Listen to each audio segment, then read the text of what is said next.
Assalamualaikum warahmatullahi wabarakatuh. Hai teman-teman, perkenalkan kami dari kelompok 4 yang beranggotakan saya sendiri Trivi Ramadhani, teman saya Alvina Rosyada, Dewi Hafifah Rizky, Nur Afnan Amirul Fatwa, serta Muhammad Abdul Aziz. Di sini kami akan mempresentasikan materi hakikat tipe-tipe organisasi, keefektifan organisasi, serta penyakit-penyakit dalam organisasi. Baiklah, materi pertama kita akan membahas mengenai hakikat organisasi. Di sini teman-teman akan mengetahui apa itu organisasi, teori organisasi, dan desain organisasi. Organisasi itu merupakan alat yang digunakan orang-orang secara individu maupun kelompok untuk mencapai tujuan bersama.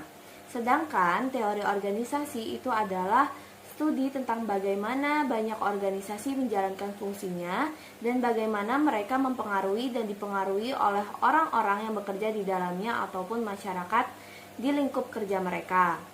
Yang terakhir itu adalah desain organisasi. Apa sih desain organisasi itu? Jadi desain organisasi adalah sebuah proses memilih dan mengelola aspek-aspek struktural dan kultural yang dilakukan oleh para manajer sehingga organisasi mampu mengendalikan kegiatan apa saja yang perlu dilakukan untuk mencapai tujuan bersama. Materi berikutnya adalah tipe-tipe dalam organisasi. Tipe yang pertama adalah tipe organisasi formal. Jadi, organisasi formal itu mempunyai struktur yang tersusun secara sistematis. Di dalamnya menerangkan hubungan-hubungan otoritas, kekuasaan, akuntabilitas, dan tanggung jawab. Jadi struktur itu nanti akan menjelaskan bagaimana bentuk saluran melalui komunikasi yang berlangsung. Organisasi formal itu akan menunjukkan tugas yang terspesifikasi bagi masing-masing anggotanya. Contoh dari organisasi formal itu seperti organisasi yang ada pada perusahaan-perusahaan besar, badan-badan pemerintah, ataupun universitas-universitas. Tipe yang kedua itu adalah tipe organisasi non-formal. Jadi pada tipe organisasi non-formal ini itu biasa kita sebut dengan organisasi informal, yaitu organisasi yang terorganisasi secara lepas dan dia bersifat fleksibel. Jadi organisasinya itu tidak terumuskan dengan baik dan sifatnya ialah spontan. Keanggotaan dalam organisasi informal ini itu dapat dicapai secara sadar maupun tidak sadar dan kerap kali sulit untuk menentukan waktu eksakt seseorang untuk menjadi anggota organisasi tersebut. Contoh dari organisasi informal ini ialah suatu pertemuan makan malam, orang-orang yang kebetulan lewat, atau sewaktu kecelakaan mobil terjadi. Organisasi-organisasi informal itu dapat dialihkan wujudnya menjadi organisasi formal apabila hubungan di dalamnya dan kegiatannya itu terumuskan dan terstruktur. Sedangkan organisasi formal itu bisa menjadi organisasi informal apabila hubungan yang dirumuskan itu tidak dilaksanakan dengan baik. Tipe organisasi yang selanjutnya yaitu tipe organisasi primer. Organisasi primer menuntut keterlibatan lengkap, pribadi, dan emosional para anggotanya. Organisasi ini dicirikan oleh hubungan yang bersifat pribadi, langsung, spontan, dan tatap muka. Contohnya, keluarga tertentu yang di dalamnya berdedikasi pada profesi mereka, dan organisasi yang menimbulkan klausa yang sangat menyentuh hati para anggotanya. Organisasi primer pada dasarnya bertujuan untuk memberikan kepuasan. Nah, organisasi yang selanjutnya yaitu tipe organisasi sekunder. Pada organisasi ini, hubungan yang ada bersifat intelektual, rasional, dan kontraktual. Hubungan bersifat formal dan impersonal dengan kewajiban yang dinyatakan secara eksplisit. Organisasi sekunder memiliki anggota karena mereka dapat menyediakan alat-alat seperti imbalan berupa gaji atau upah untuk memenuhi tujuan para anggotanya. Para anggotanya melibatkan diri mereka secara terbatas. Sebagai contoh, seorang karyawan dapat membuat perjanjian dengan pihak majikannya, di mana ia setuju untuk memberikan output atau upaya tertentu dengan mendapatkan imbalan gaji sebanyak jumlah tertentu. Kontrak demikian adalah terbatas, mengingat bahwa baik sang karyawan maupun pihak majikannya tidak akan mengekspektasi bahwa mereka melaksanakan kinerja melampaui persetujuan mereka. Selanjutnya, tipe organisasi berdasarkan sasaran pokok mereka. Setiap organisasi dibentuk dengan tujuan mencapai sasaran yang secara luas dapat dirumuskan untuk memuaskan kebutuhan, keinginan, atau sasaran-sasaran para anggotanya. Berikut ini merupakan contoh klasifikasi organisasi sesuai dengan sasaran khusus para anggotanya. Yang pertama ada organisasi pelayanan atau service organization yang siap membantu orang-orang tanpa menuntut pembayaran penuh dari masing-masing pihak yang menerima servis yang bersangkutan. Yang kedua ada organisasi ekonomi atau economic organization, yaitu organisasi yang menyediakan barang dan jasa sebagai imbalan untuk pembayaran dalam bentuk tertentu. Yang ketiga ada organisasi religius atau religious organization. Organisasi ini memenuhi kebutuhan spiritual para anggotanya. Dan yang keempat, organisasi perlindungan atau protective organization yang memberikan perlindungan kepada orang-orang dari bahaya. Dan yang terakhir ada organisasi sosial atau social organization, yaitu organisasi yang memenuhi kebutuhan sosial orang-orang untuk mencapai kontak dengan orang lain. Selanjutnya, efektivitas organisasi. Pengertian dan pengukuran efektivitas organisasi. Efektivitas organisasi adalah kemampuan organisasi dalam mengoptimalkan sumber dayanya secara efektif dan efisien dalam rangka mencapai tujuan organisasi.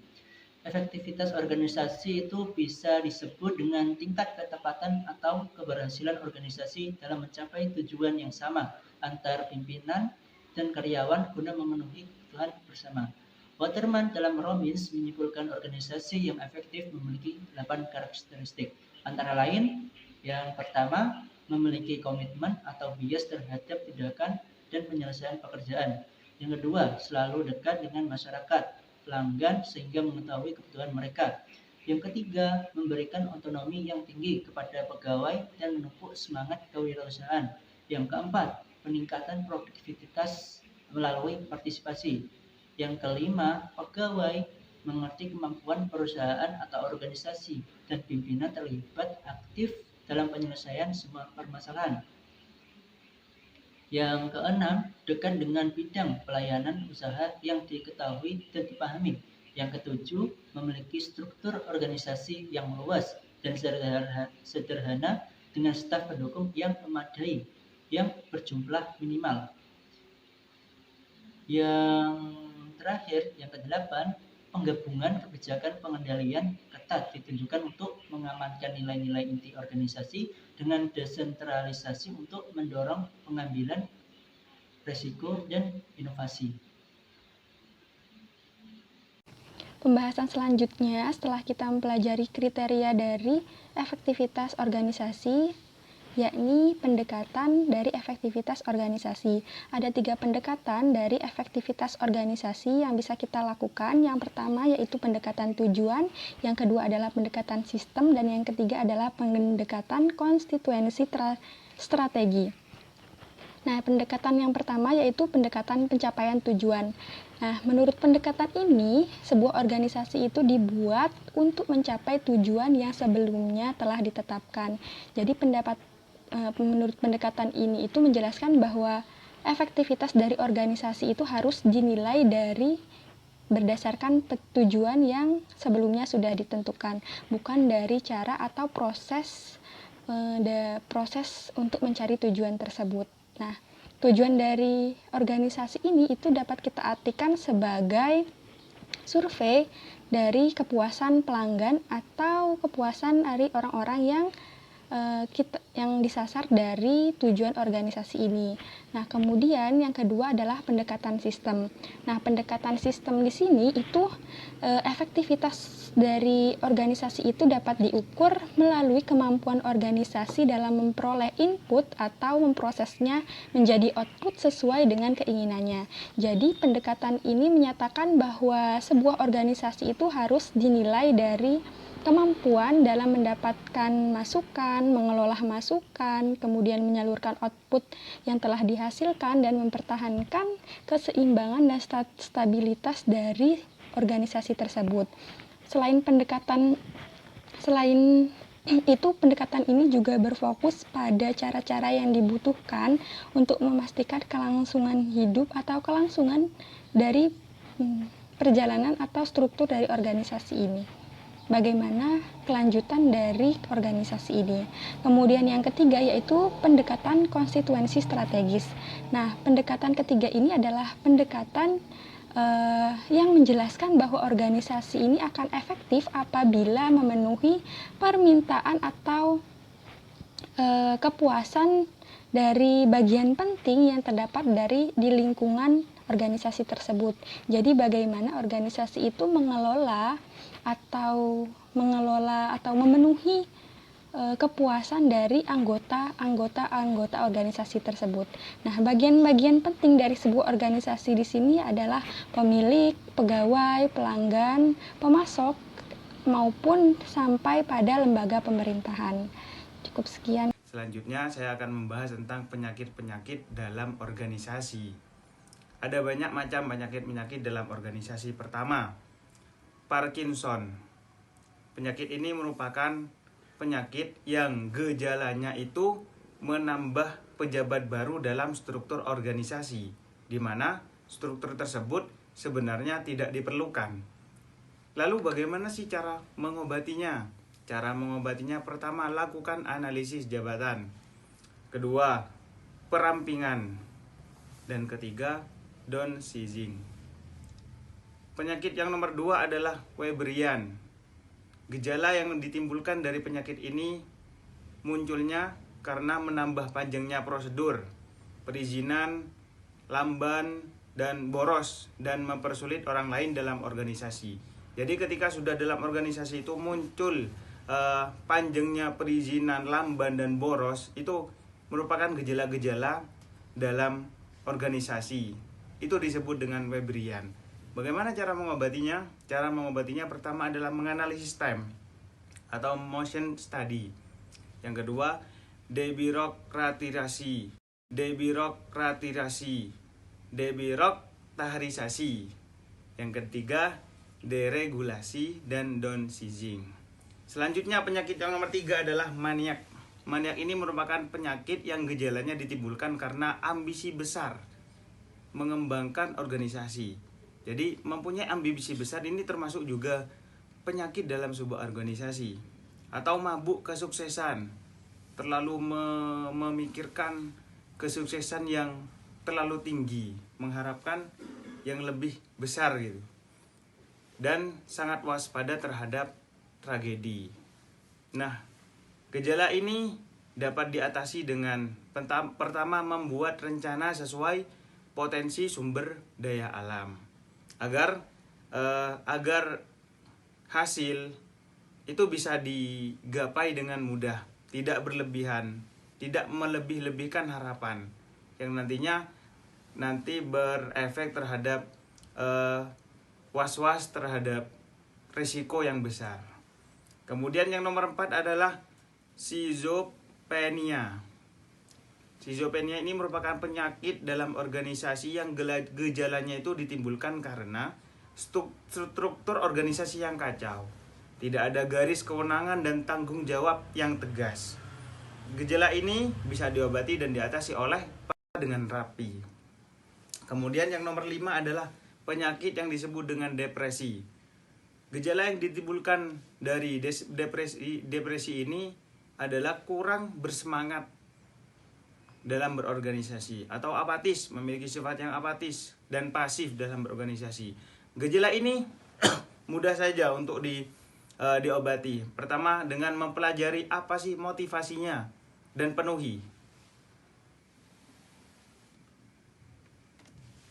Selanjutnya adalah penyakit yang nomor 6 adalah penyakit paranoid. Penyakit paranoid ini termasuk penyakit yang ada di dalam organisasi. Gejala yang ditimbulkan pertama, selalu curiga kepada pihak lain. Nah, sikap selalu curiga terhadap orang lain ini merupakan penyakit yang sering kali timbul dalam organisasi. Cara mengobatinya bagaimana? Pertama, bangkitkan percaya diri. Kedua, terapkan manajemen risiko. Dan yang terakhir adalah alihkan perhatian. Jadi ketika sudah muncul gejala-gejala yang negative thinking terhadap pihak lain dalam organisasi itu, alihkan perhatian agar tidak terjadi bengkak yang membesar lagi dalam tubuh organisasi itu sendiri. Kemudian yang nomor 7 adalah penyakit neurotik. Neurotik ini merupakan penyakit dalam organisasi yang gejalanya ditimbulkan karena satu ragu-ragu dalam menentukan dalam menentukan keputusan, kemudian juga takut, gelisah, dan merasa tidak mampu. Nah, ini cara mengobati penyakit seperti ini. Pertama dengan gunakan terapi. Karena ini kayaknya sudah menjiwai itu. Maka penyakit yang seperti ini perlu adanya terapi. Kemudian menggunakan tekanan sosial. Dan yang ketiga adalah mengalihkan perhatian. Karena sifat ragu-ragu ini ya juga termasuk manusiawi dan juga kurang pembiasaan. Kemudian yang nomor 8 adalah penyakit dalam organisasi, yakni berupa infoksikasi. Gejala yang ditimbulkan dari penyakit infoksikasi ini merupakan tidak mampu menganalisis diri sendiri dan tidak aman dan irasional. Nah, cara mengobatinya dengan 1. Menggunakan terapi masa lalu dan kini. Menggunakan terapi masa lalu dan kini dan masa yang akan datang. Kemudian menjalin hubungan yang baik. Yang nomor 9 adalah penyakit komunikasi obsesif. Penyakit komunikasi obsesif ini merupakan penyakit dalam organisasi yang gejalanya itu karena tidak pernah merasa puas. Jadi tamak gitu, bisa dikatakan tamak gitu. Cara mengobatinya bagaimana? 1. Bersyukur dengan nikmat yang sudah ada. Kemudian yang nomor 10, stres pasca trauma. Ini juga termasuk gejala yang sering terjadi dalam organisasi.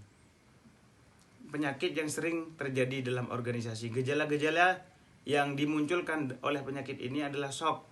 Shock karena tertimpa olehnya itu resiko yang sudah besar gitu. Padahal masih baru memulai. Bisa jadi seperti itu. Kemudian atau perilaku yang tidak menentu. Terlalu memikirkan masa lalu. Jadi kalau sudah di awal memulai berorganisasi sudah mendapatkan risiko yang besar, mendapatkan hambatan yang besar. Nah, ini juga termasuk gejala-gejala yang menyebabkan penyakit stres. Cara mengobatinya adalah 1. Bersyukur, 2. Berdoa, 3. Pikirkan masa depan. Mungkin sekian penjelasan dari kelompok kami, kelompok 4 tentang organisasi. Saya pamit undur diri dari kelompok 4. Assalamualaikum warahmatullahi wabarakatuh.